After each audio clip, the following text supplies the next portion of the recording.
Hola chiquillos, ¿cómo están? Bienvenidos a la primera clase ya de materia del ramo de suelo nutrición y vamos a ver la unidad 1 que ya les había explicado más o menos de qué se trataba o cuáles eran algunos de los conceptos que deberíamos aprender de ello y que se denomina naturaleza y propiedades del suelo, ¿ya? Lo primero que vamos a ver a lo largo de esta primera unidad de aprendizaje es primero que ustedes puedan evaluar los tipos de suelo de acuerdo a sus propiedades e importancia para la agricultura. Estos son los aprendizajes esperados. Que ustedes puedan evaluar procesos de formación, contenido de materia orgánica en el suelo, considerando diversos componentes y organismos presentes en él. Y evaluar la diversidad de suelos presentes en Chile, considerando propiedades, capacidad de uso que estos poseen. Lo primero, la primera pregunta, y esta la vamos a hacer en clase. ¿Suelo es igual a tierra? No, ¿cierto? Cuando hablamos de suelo hablamos de la capa superficial de la Tierra en donde nosotros cultivamos, y tierra es cuando hablamos del planeta Tierra, ¿cierto? Por lo tanto son cosas totalmente distintas. Antes que empecemos todo, localicemos el recurso suelo. Dentro de los recursos naturales que podemos encontrar los que son no renovables como los renovables, dentro de los no renovables combustibles fósiles, minerales, y los no renovables, y los renovables, perdón, tenemos dos, los ilimitados y los parcialmente renovables. Los ilimitados son energía solar, vientos, mareas, por eso mismo se llama a buscar nuevas formas de obtener energía gracias a la energía solar, los vientos, mareas, etc. Y algunos que son parcialmente renovables como la biodiversidad, los suelos, el agua, el aire, ¿ya? Y dentro de eso está el suelo, por lo tanto no es un recurso 100% renovable. No es que pase el tiempo y se vaya renovando, no, nosotros lo podemos erosionar a tal punto de perder un suelo, ¿ya? Pero sí lo podríamos recuperar, por eso es parcialmente renovable. Primero definamos qué es un suelo. Bueno, es la capa más o menos continua de material suelto que forma la parte más superficial de la corteza terrestre en su parte emergida, constituido por minerales, materia orgánica, agua, gases y seres vivos. De eso es lo que se compone el suelo. Tiene constituyentes tanto orgánicos como minerales, tiene profundidades variables, se forma de diferentes materiales parentales, de diferentes roca madre, genera morfología, propiedades físicas, químicas y características biológicas que vamos a ver luego de la parte principal del ramo, de la parte introductoria. Es un medio natural, finalmente, para el crecimiento de las plantas, ¿cierto? Y para el desarrollo de la vida, como los ganados y la vida animal en general. ¿Pero por qué estudiar el suelo? Bueno, hay muchos motivos. Primero, es el hábitat donde está la flora y fauna, el recurso esencial para la vida. Se ocupa como filtros de agua y desechos. Es una fuente de materiales. Amortigua, degrada productos. Es registro de la historia. Y sustenta la actividad, diversidad y productividad biológica. Por eso es muy importante estudiar el suelo. Aquí tenemos un cuadro que me pareció interesante colocarlo de la Organización de las Naciones Unidas para la Alimentación y la Agricultura, que sale como las funciones del suelo. Y dentro de los servicios que aportan el suelo está suministro de alimentos, fibra y combustible, herencia cultural, bases para la infraestructura humana, fuentes de productos farmacéuticos y recursos genéricos, ciclo de los nutrientes, ciclo del nitrógeno, ciclo del carbono, regulación del clima, purificación del agua y reducción de contaminantes del suelo, etc. ¿Cierto? Por lo tanto, es tan importante el suelo que por eso hay que estudiarlo y conocerlo bien, sobre todo en la actividad que nosotros vamos a realizar a futuro, ¿cierto? Bueno, veamos cómo se forma el suelo. La formación del suelo es un proceso muy lento, se precisan cientos de años para que el suelo alcance el espesor mínimo necesario para la mayoría de los cultivos. Las características del suelo van a estar determinadas por la interacción de 5 factores que son principales en la formación del suelo. Como ustedes pueden ver aquí, este es el esquema de la interacción de los factores que forman el suelo y se pueden expresar de la siguiente manera.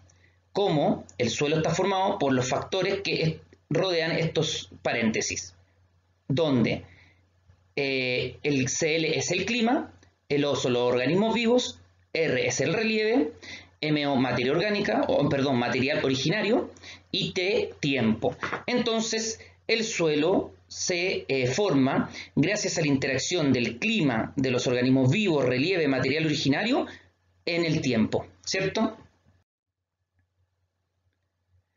Del factor clima interesan principalmente las precipitaciones, la temperatura, aunque también se considera la radiación solar, la evaporación de agua, etc.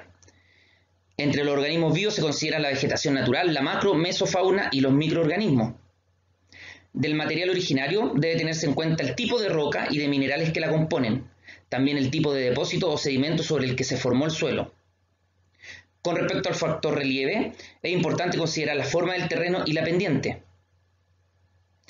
El tiempo es un factor formador especial, ya que la edad de un suelo debe expresarse por su grado de desarrollo y no por el número absoluto de años que tiene. ¿Ya? Aquí entonces ustedes pueden ver un suelo primitivo donde la roca madre era bastante cercana a la superficie. Luego con estos 5 factores se empezaron a formar los líquenes, el agua empezó a filtrar, hubo cambios de temperatura, etcétera, que fueron rompiendo la roca hasta convertirla en un suelo joven y luego ya convertirla en un suelo maduro donde tiene una profundidad ya bastante grande y la roca madre se encuentra solo abajo porque se ha desintegrado con el paso del tiempo. Finalmente este cuadro también muestra muy bien lo que es la formación del suelo. Partimos con un lecho rocoso que empieza a desintegrarse por los 5 factores que ya habíamos visto. Luego la materia orgánica que se empieza a posar sobre la roca facilita la desintegración de esta roca. Todo esto en el paso del tiempo. Una tercera etapa se empiezan a formar y a observar ya horizontes del suelo. Y finalmente el suelo desarrollado sustenta ya una vegetación densa, hay aporte de materia orgánica en el suelo, obviamente fragmentos minerales que se fueron dando por el rompimiento y desintegración de la roca. Para que todo esto ocurra, obviamente esto pasa por un fenómeno que se le denomina meteorización, ¿ya? La meteorización son aquellos procesos combinados que ocurren en la superficie terrestre, sobre la corteza de la Tierra, los cuales rompen y corroen la roca sólida o el macizo rocoso en el mismo sitio, o sea, in situ, y la van transformando en sedimento, ¿ya? Eso es. Por lo tanto, la meteorización es el principal proceso que forma el suelo. Es una decomposición y desintegración de las rocas y minerales cerca de la superficie del planeta que es realizada por 3 tipos de procesos: físico, químico y biótico. Esta roca madre, que está formada por minerales, hay que dejar bien en claro que cada uno tiene una composición y ordenamiento químico único. Todos tienen una composición química distinta, ¿ya? Las combinaciones de minerales forman tipos de rocas diferentes. Eso responde a los procesos de meteorización en forma diferente también. Por lo tanto, no todas las rocas madres responden al fenómeno de meteorización de la misma forma, sino que va a depender también de la combinación de minerales que lo forman. Por lo tanto, como ya podrán entender, es un proceso sumamente complejo y que se puede clasificar en los 3 procesos que ya habíamos nombrado: un proceso de meteorización física, químico y biológico. ¿Ya? Vamos a ver a modo de introducción estos 3 procesos. La meteorización física es el rompimiento de la roca, ¿ya? O también denominado proceso mecánico, pero bajo ningún concepto va a afectar la composición química o mineral de la roca. La piedra solamente se va a ir quebrantando, facilitando el proceso de erosión, ¿ya? Es provocada por elementos medioambientales y entre los factores que repercuten destacan la descompresión, que es la fractura, ustedes pueden ver ahí, la fractura de la roca que se presenta en las piedras ya desarrolladas, aun cuando la presión no es tan marcada. Las grietas originan piedras de forma horizontales, como ustedes pueden ver en la imagen. La termoclastia, que es por un choque entre la temperatura interna de la roca y el sitio en el que se encuentra. Estas diferentes temperaturas que hay dentro de la roca y fuera de la roca producen esta termoclastia, que es este resquebrajamiento que ahí se puede ver en la imagen también. Está la gelifracción, que es el rompimiento de las piedras aflorantes debido a la coacción de pequeñísimos trozos de hielo desplegados en las mismas. ¿Qué significa esto? Que el agua que penetra, por ejemplo, por la lluvia, ¿no? Y cae en una roca, se infiltra en la roca y luego viene el proceso en donde esta agua se gelifica y se produce el hielo y los científicos explican que el agua, una vez congelada, incrementa su volumen en un 9%, lo que hace que la roca se resquebraje.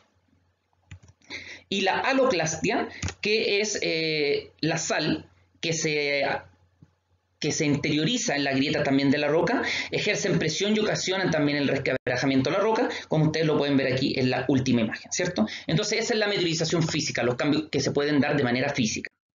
En cambio, la meteorización química altera la composición de la roca y provoca cambios en los minerales que la constituyen, debido a reacciones químicas que se dan entre los gases atmosféricos, el agua y los minerales de la roca.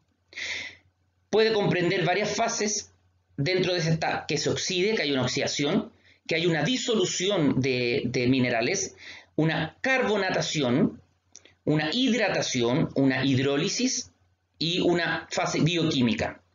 Aquí podemos ver en la imagen también una hidrólisis que tiene que ver con el tema del agua, una oxidación que tiene que ver con el tema del oxígeno, una disolución que tiene que ver con el tema del agua y una carbonatación con los carbamatos. Y finalmente una meteorización biológica, y de esto podemos decir que el reino animal y vegetal son los responsables de este tipo de meteorización. Por ejemplo, en esta foto se muestra la meteorización que ejercen las raíces de un árbol o los musgos sobre la roca también, ¿cierto? Bueno, veamos rocas y minerales, desde el sistema global que nosotros podemos ver hasta el paisaje, luego ya de manera más específica en el horizonte, luego descubrir cuál es la partícula, el mineral de cuál está formada esa partícula y ya llegamos a la estructura molecular, ¿cierto?, de este mineral. Eso se puede saber, se puede conocer. Conoció este estudio de la roca y los minerales como edafología. Los minerales son compuestos de elementos inorgánicos, sólidos, de origen natural, con una composición química y un ordenamiento interno regular, ¿ya? Y la roca es, por otro lado, un agregado natural y coherente de minerales o algunos mineraloides, como el vidrio o resto orgánico, de distinta forma y tamaño, ¿ya? Dejar claro esas dos definiciones. Y, por ejemplo, una roca puede estar compuesta de varios minerales, como ustedes pueden ver aquí. Tiene cuarzo, tiene mica biotita y tiene feldespato rosado, ¿cierto? 3 minerales diferentes que pueden componer un fragmento de roca. Dentro de los minerales podemos dividir dos tipos de minerales, los minerales primarios y los secundarios. Los primarios en su mayoría son silicatos y forman el 95% de la corteza terrestre. En cambio los secundarios, que también están formados por silicato, pero con una distinta composición química, que pueden hacer algunos ejemplos: la arcilla, los aluminio-silicatos, los óxidos de hidrógeno y las sales. Para que quede un poco más claro, vamos a decir que los minerales primarios son los que provienen de la meteorización del material parental, no han sufrido cambios químicos y se acumulan principalmente en las fracciones de arena y limo, ¿ya? Ahí están aquellos que son los silicatos, que son un 95% de la corteza terrestre. En cambio, los secundarios resultan de la recombinación de los productos de descomposición de los minerales primarios, es decir, se forman a partir de un cambio químico del mineral primario, del silicato en este caso. Y, por ejemplo, de eso las arcillas, ¿ya? Así que eso, chicos, esta es la introducción de lo que vamos a ver el día viernes en clase. Espero les haya gustado y bueno, nos estamos viendo, chicos.